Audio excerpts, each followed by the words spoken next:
Female infertility, अंडा खारिज होने की अहम इलामात।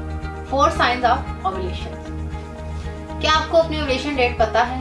ओव्यूलेशन डेट में ट्राई करने से प्रेगनेंसी के कितने फीसद चांसेस होते हैं? ये मालूमात जानने के लिए वीडियो को आखिर तक लाजमी देखें। अस्सलाम वालेकुम नाज़रीन, उम्मीद करती हूँ आप सब खैरियत से होंगे। नाज़रीन, आज के इस प्रोग्राम में बताऊंगी कि जब औरत का अंडा खारिज होता है तो इसकी क्या क्या इलामात हो सकती हैं, और ये भी बताऊंगी कि इन दिनों में हमल मुमकिन होता है या नहीं। सबसे पहले ये बताती हूँ कि ओव्यूलेशन क्या है। ओव्यूलेशन एक ऐसा प्रोसेस है जिसमें औरत का अंडा ओवरी से रिलीज होकर ट्यूब्स के अंदर आ जाता है और फिर इस ट्यूब्स के अंदर स्पर्म जाते हैं और अंडे को फर्टिलाइज करते हैं। इस प्रोसेस को ओव्यूलेशन कहते हैं और ये ओव्यूलेशन माहवारी के साइकिल के दरमियान में होती है। इसकी पहली अलामत मेंस्ट्रुअल साइकिल। औरत को चाहिए कि अपनी माहवारी का हिसाब रखे। जिस दिन माहवारी शुरू हुई थी इसके पहले दिन से लेकर इसके 14वें दिन औरत की ओव्यूलेशन शुरू हो जाती है। इस दौरान प्रेगनेंसी के चांसेस बहुत ज्यादा होते हैं क्योंकि 14वें दिन से एक दिन पहले यानी 13वें दिन और एक दिन बाद यानी 15वें दिन, इन 3 दिनों तक औरत की ओव्यूलेशन रहती है। नॉर्मल मेंस्ट्रुअल साइकिल 28 दिन की होती है या 32 दिन की होती है। अगर साइकिल 21 दिन की है तो इसकी ओव्यूलेशन 7वें दिन होगी, और अगर ये साइकिल 32 दिन से ज्यादा यानी 35 दिन की है तो इसकी ओव्यूलेशन 19वें दिन होगी। औरत को अपने साइकिल को काउंट रखना चाहिए जिससे इसे पता चलता है कि ओव्यूलेशन कब है, और ओव्यूलेशन के दौरान प्रेगनेंसी के चांसेस भी बहुत ज्यादा होते हैं। Second, discharge.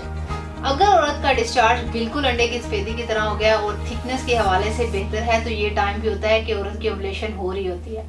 तो खवातीन को चाहिए कि अपने डिस्चार्ज पर नजर रखें। इस दौरान भी प्रेगनेंसी के चांसेस बहुत ज्यादा होते हैं। Third, body temperature.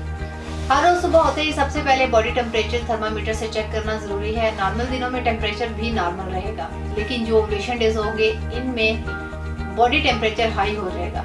जैसे ही जिस्म की हरारत बढ़ती है वही ओव्यूलेशन का टाइम होता है। इसके बाद एब्नॉर्मल क्रैम्प्स। औरत को लो एब्डोमेन में दर्द होता है। कुछ खवातीन को राइट साइड पर दर्द होता है और कुछ खवातीन को लेफ्ट साइड पर दर्द होता है। तो ये इसलिए होता है कि अंडा जिस फॉलिकल्स में मौजूद होता है तो जब वो फटता है तो इससे हल्की सी दर्द होती है। ये दर्द कुछ मिनटों के लिए होता है या बाज़ दफा कुछ घंटों के लिए होता है, और ये दर्द कुछ दिनों के लिए नहीं होता। इससे भी पता चलता है कि औरत का ओव्यूलेशन पीरियड है। इस दौरान भी प्रेगनेंसी के चांसेस बहुत ज्यादा होते हैं। ये साइन औरत में ओव्यूलेशन के होते हैं जिसमें प्रेगनेंसी के चांसेस बहुत ज्यादा होते हैं। खवातीन को चाहिए कि अपने इन दिनों का खास ख्याल रखें और इन डेज को याद रखें क्योंकि इन डेज में औरत बआसानी कंसीव कर सकती है। अब खवातीन के लिए कुछ एहतियाती तदबीर का जिक्र करती हूँ। मुख्तलिफ तरह के इन्फेक्शन से बचने के लिए सफाई का खास ख्याल रखें। स्ट्रेस से जिस हद तक हो सके खुद को दूर रखें। Cold drink, fast food, junk foods वगैरह से परहेज करें और वर्जिश करें मगर हद से ना बढ़ें कि हार्मोन्स गैर मुतवाजन हो जाएं। अगर आप जहनी थकावट या दबाव महसूस करती हैं तो फौरन अपने तबीब से मशवरा करें। क्रॉनिक इन्फेक्शंस का मुकम्मल इलाज करवाएं। उम्मीद है आज के प्रोग्राम से बहुत अच्छी मालूमात मिली होंगी और आप इन मालूमात से भरपूर फायदा हासिल करेंगे। मज़ीद मालूमात या रहनुमाई के लिए स्क्रीन पर दिए गए नंबर्स पर राब्ता करें और हमारा यूट्यूब चैनल तासीर दवाखाना विजिट करें। अगले प्रोग्राम तक मुझे इजाज़त दीजिए। अपना बहुत सा ख्याल रखिए। अल्लाह हाफिज़।